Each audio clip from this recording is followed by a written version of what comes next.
Well, before most of us go to kindergarten, just after we learn to walk and to talk, probably before we learn to read, we're taught to count. Counting is the most basic skill that you need to do any kind of math at all. But it turns out that counting is not just a skill for math, it's a skill for faith as well. So Luke chapter 15 presents us with a very familiar triad of parables, which were short stories that Jesus told. And taken together, all these stories remind us of the power of counting, and they warn us about what happens when we forget to count. So the first parable, very familiarly and widely known as the parable of the lost sheep, contains familiar imagery. It begins with the story of the owner of a flock of sheep, and he has 100. Oh, I'm losing things over here.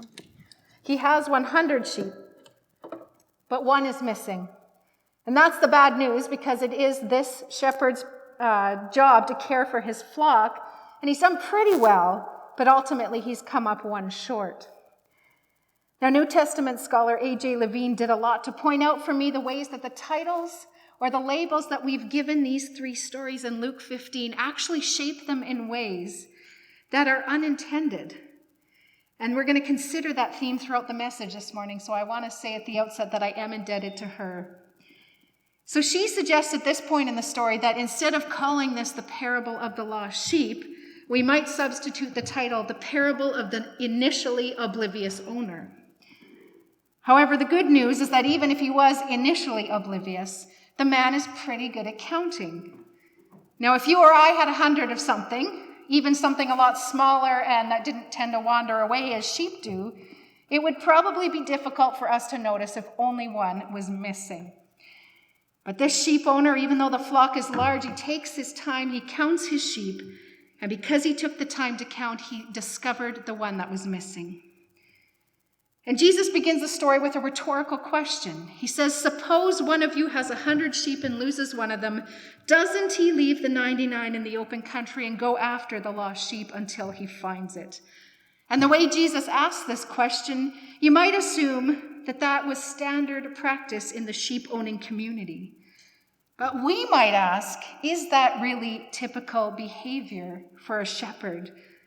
And we might conclude that given the risk of leaving 99 sheep unattended, the answer might in fact be no.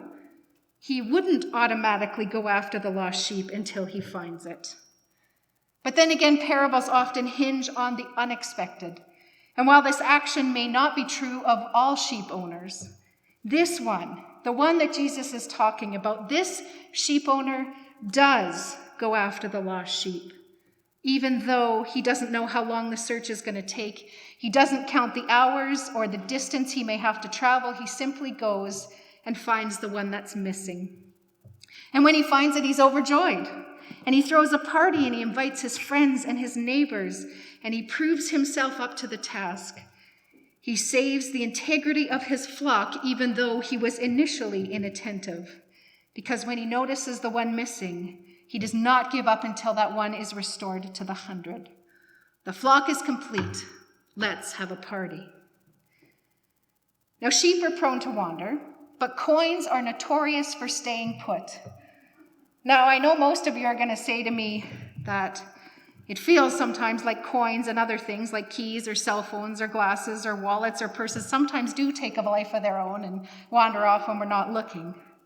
But honestly, a coin has no agency. It cannot wander off. It cannot hide. It cannot leave. For that reason, the next story that Jesus tells is probably one that you can identify with, for which of us has not misplaced something we value or need? Whether the sheep owner bears any responsibility for the sheep who wanders off, well, that's a matter of some debate, but it seems a little clearer that the woman who loses the coin probably had something to do with the loss. Was she careless or clumsy or forgetful in how she stored her coins? Now, we don't ultimately know, but what we do know is that, like the sheep owner, she was pretty good at counting. It is easier to take stock, of course, of 10 things than 100, and yet you might not notice if you are missing one in 10. If you had a little change purse, for instance, and you looked in it, it may take you a while to discover that there were only 9 coins in the purse instead of 10. But thankfully, the woman counted. And this time, the search process she undertakes after she counts is laid out for us meticulously. She lights a lamp. She gets out the broom. She sweeps the floor. She looks diligently until she locates that which was lost. But once again, our traditional titles are inadequate at getting at the heart of this parable. Often this story is titled The Parable of the Lost Coin. But again, suggested by A.J. Levine, she suggests maybe we should call it The Parable of the Frantic Housewife. At least that title puts the emphasis on the one who searches, on the seeker, and that's where it belongs. Because a coin cannot do anything to be found of its own volition, any more than it can be lost by its own will. So we cannot live out the example of the coin. We can, however, both understand the woman who is so frantic at losing that which she has misplaced, as well as take her diligent search as an example for us, because we too can both take stock and count and search out something that's been lost. But before the search can begin, we have to start by counting, by recognizing that something or someone is missing before we can do something about that. Now, the third story in the set in Luke 15 is probably the most popular story that Jesus ever told, with the possible exception of the parable of the Good Samaritan. Ralph Waldo Emerson called it the greatest story in the Bible or out of it. Charles Dickens was also known to have loved this story. It's been the subject of artwork and imagination ever since Jesus told it. Such is the power of a story. However, it would be good for us to read this story along with the 2 that have come before it, because when we do, we get a bigger and more expansive understanding of the story that Jesus told. So the story begins. A man had 2 sons. And if we read the story all on its own, that makes sense. That's all well and good. But if we read it with the parable of the sheep owner who bothered to count his flock and the parable of the woman who frantically searched for her lost coin, we might take notice of the numbers that Jesus uses in these stories. We started out with 1 of 100. Then we went to 1 of 10. Now we are at 1 of 2. So the importance of that which was lost is getting more valuable as the stories go on. And now this is the 3rd time we've heard a story, and so we begin to get an expectation of how this story is supposed to go. We have a person, this time a father, losing something he values, this time 1 of 2 sons. So the 3rd story that Jesus tells proceeds in a familiar fashion to the other 2. Well, sort of. You see, the father had 2 sons, and the second one, the younger one, comes to his father with a strange request. He wants his share of the inheritance. And then the younger son takes his newly gotten wealth and journeys to a faraway country, and there he loses everything. Now, another way to bring out elements of a biblical story is to read it in a community with other people. And if you read this story with many people from North America, as well as other relatively wealthy places like the United Kingdom, Australia, South Africa, places like that, and you ask them, what is it that led to that youngest son's downfall in that faraway country? You will often get the answer that the son is in need because he squandered the wealth he was given. Maybe he spent time partying. His older brother certainly thought he did. Maybe he bought things he didn't need. Maybe he didn't spend enough time working. In other words, we would say he was irresponsible. However, if you read this story with a group of people from places like Russia, I am told, and you ask them the exact same question, they would say that the younger son hit rock bottom because of a famine, because there wasn't enough food to go around in that distant country. And so the son found himself alone and hungry all at once. And that interpretation also has merit because, at least at some point, even though we tend to think he's irresponsible, he does try to get work. He hires himself out to a citizen of that country. So he's not so lazy or irresponsible that he thought work beneath him, but still he is in need. Different still is the student from Kenya who pointed out that the reason this man is in such dire straits at this point of the story is that the people in that distant from his father's land lacked generosity. And this reading is possible too because the story explicitly tells us he longed to fill his stomach with the pods the pigs were eating, but no one gave him anything. So however he got there, the young man reaches a very low point in his life, and he's hungry, and he's lonely, and he begins to think about his home again. And he begins to remember all the things he had at home that he doesn't have in his new country. And he begins to dream up something to say to his father in order to get Daddy to take him home again. But it turns out the speech this young man has rehearsed over and over as he made his way back home to where he came from is totally unnecessary, because while he was still a long way off, his father saw him and was filled with compassion for him. And he ran to his son and he threw his arms around him and he kissed him. And the son tries to go into his speech, but his father interrupts him and gives orders to the servants to throw a party for this son of his that's now returned home. The lost is found. It's time for a party. But here's the part where the outline of the story, the things that we have come to expect, especially after hearing those other two stories, here's where everything gets derailed. As before, the titles that we often use are telling. Now, this parable, as I'm sure you well know, is best known as the parable of the Prodigal Son. But calling it the parable of the Prodigal Son determines what we pay attention to in the story and some things that we might not notice. So calling it the parable of the prodigal son would work well enough, I suppose, if the story stopped here, as the other two stories ended with the father dictating his party plans. But this parable title totally obscures that very first line in the story. A certain man had 2 sons, one who strayed and the one who stayed. And when we call this story by its traditional title, we actually do the same thing that the father in this tale did. We forget, even to the point of ignoring or writing out of the story entirely, the older son, the other son. And it is his existence and his part in the story that explodes the model that we have by now come to expect in Jesus' triad of stories. So the band is in full swing. Everybody's got a plate full of food from the buffet, and some of them have gotten up to dance. So this father has managed to fill the buffet full of food. He's managed to call a band and hire them, but he didn't call his older son to let him know his brother had returned home. In fact, he didn't even invite him to the party. And this father, after all, doesn't have 100 sons or even 10 to count, but only 2. And he forgot to count them.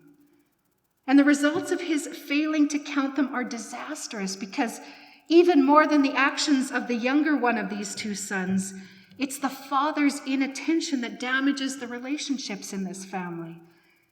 As the story goes, when the father realizes his mistake, when his older son returns and sits outside and refuses to go into the house, he goes out to plead with his son to come inside. But the son, in his anger, accuses his father of treating him like a slave and never, ever celebrating him or even allowing him a party with his friends. You maybe even notice the pointed language he reserved for his little brother. When this son of yours, who has squandered your money with prostitutes, comes home, you killed a fatted calf for him. Not when my brother did these things, but this son of yours. The older brother doesn't acknowledge that he even has a relationship with the younger in the family. And even that younger son, when he returned home intending to convince his father to take him on as a hired hand, he starts off his speech every time with, "Father, I've sinned against heaven and against you." So no matter where he's been, the younger son never stops calling this man his father. But the older son, in his intense anger, doesn't give this man the honor of calling him father. So some have called this story, instead of the parable of the prodigal son, in fact, I noticed this when I looked it up in my Bible, it's called the parable of the lost son. And that's an intriguing possibility to cut through the fog generated by that more popular title, because it permits us to ask the question, which one of these sons was actually lost? Was it the one who left home with everything he could get his hands on and returned home hungry and ashamed? Or is it the one who never left? Now, I can't take credit for this, but one pastor came up with this play on a line from J.R.R. Tolkien's Lord of the Rings. So if you're familiar with it, there's a poem in that work that goes, "Not all who wander are lost." And this pastor changed it for this story to, "Not all who are lost have wandered." Could it be possibly that both of the sons are lost? But the shock of this parable is the father didn't realize their lostness because he forgot to count. So we learn to count early on in our lives using our fingers and sometimes our toes in a pinch because it's a skill that is so crucial to life. But have we considered how valuable the skill of counting is to the life of faith of a follower of Jesus? These parables might lead us to consider how it is that we count in our church community or in our lives. Who matters to us? Who do we want to see when we come on a Sunday morning, of course, when everyone's allowed to come back, that is? Who do we count it worthy to donate our funds to or help with our time? Is there anyone we fail to account for? For instance, who doesn't make our phone check-in lists? Who do we ignore or, worse yet, overlook? If you consider the subject of these three stories, the shepherd who has 100 sheep, the woman who has 10 coins, and the father with 2 sons, but also enough money to have rings, clothing, fields, and a fatted calf, even when he'd given away half of his living, you would see that these folks are, maybe they're not millionaires by today's standards, but they're certainly well off. They're middle class at least. And A.J. Levine suggested this: perhaps it is those who have who are more likely to fail to notice what is missing. Pastor and humanitarian Carlos Rodriguez, who I get my Be Kind masks from incidentally, says it a bit more pointedly. He says, when we're not hungry for justice, it's usually because we're too full with privilege. Is it possible that we fail to account for people, or at least we fail to count certain people, or that we sometimes see people as not important or as disposable or as acceptable losses because we're too full of our own privilege, because we have an abundance? I wonder. But the banquet is growing cold inside. We can hear the melody of our favorite dancing tune reach our ears, even though we're Baptists. But it isn't a party unless everyone comes, because counting is essential to the life of faith. And if counting is essential, so is that which comes after it, finding. As Jesus will tell us in just a couple chapters on in the book of Luke, after he found that very short man Zacchaeus looking at him from a tree, the Son of Man came to seek and to save that which was lost. Now, we might not want to emulate the math skills of the Father in this particular story, but we cannot fault him for his compassion, which, of course, is a trait that usually belongs to Jesus in the Gospels. We take our inventory, we do our sums, we count, and we count again to see who might be missing. And then we issue the invitation, inviting the lost in, because the party isn't complete without them. And it's not complete without you. Would you bow with me in prayer? Rejoicing Father, you celebrate when one of your lost children is found, because no one is worthless in your eyes. We stand humbled and in awe that you would count us among your most prized possessions. Give us eyes to see the priceless value of every living soul, for the sake of the one who became human, for the sake of our souls, Jesus Christ, our seeker. Amen. As you go today, receive this blessing.